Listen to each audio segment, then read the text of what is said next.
Bismillah.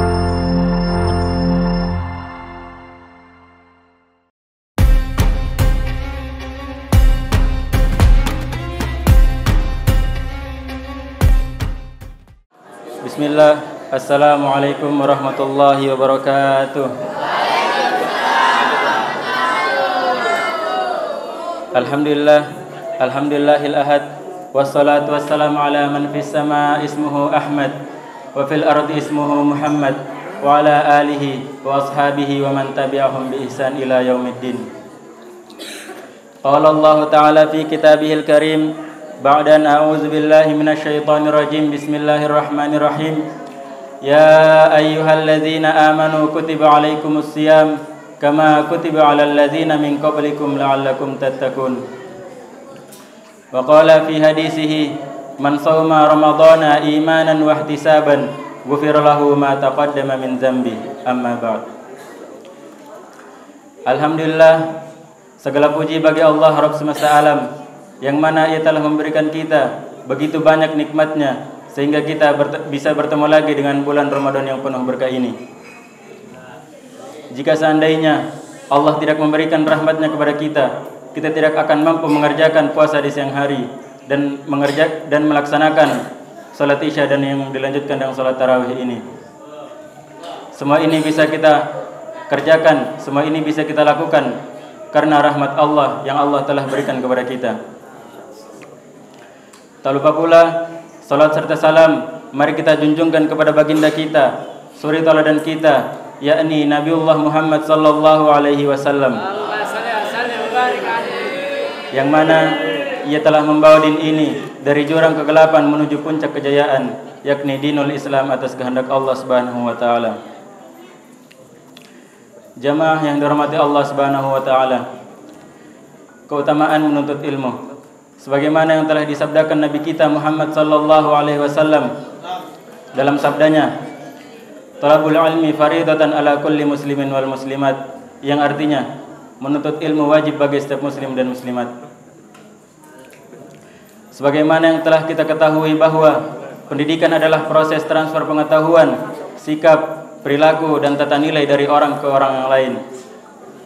Dari definisi ini kita dapat menyimpulkan bahwa pendidikan dapat berlangsung dimanapun dan kapanpun, baik di sekolah, masjid, rumah, baik siang maupun malam. Melalui pendidikan kita dapat mengetahui apa yang sebelumnya tidak kita ketahui. Pendidikan adalah jembatan menuju keberhasilan di masa depan. Sebagian orang mengatakan bahwa semakin tinggi tingkat pendidikan seseorang, maka semakin besar pula apa yang diinginkan atau cita-citanya. Sebagai contoh, seorang dokter yang menyelesaikan kuliahnya di Fakultas Kedokteran selama 6 atau 7 tahun akan memiliki status yang lebih tinggi dibandingkan dengan seorang perawat yang hanya menyelesaikan program diploma keperawatan selama 2 atau 3 tahun. Formalnya, pendidikan dilaksanakan di lembaga pendidikan seperti sekolah. Di negeri kita Indonesia, paling tidak ada empat tingkatan pendidikan formal, yaitu SD, SMP, SMA dan perguruan tinggi. Ada yang berperguruan tinggi tapi hobinya merendahkan. Ada yang berperguruan tinggi tapi hobinya suka mencari-cari kesalahan orang lain. Bahkan ada yang berperguruan tinggi tapi kecerdasan dan kepintarannya disalahgunakan karena jabatan. Setelah ia menduduki jabatannya, ia menyalahgunakan pikirannya untuk menjilat dunia, atau dengan kata lain korupsi. Bahkan ada yang lebih-lebih lagi. Guru kita Abah Yai Abdul Aziz pernah berkata, ada orang yang berpendidikan, dia tahu dirinya berpendidikan, tapi dia tidak menghargai pendidikan.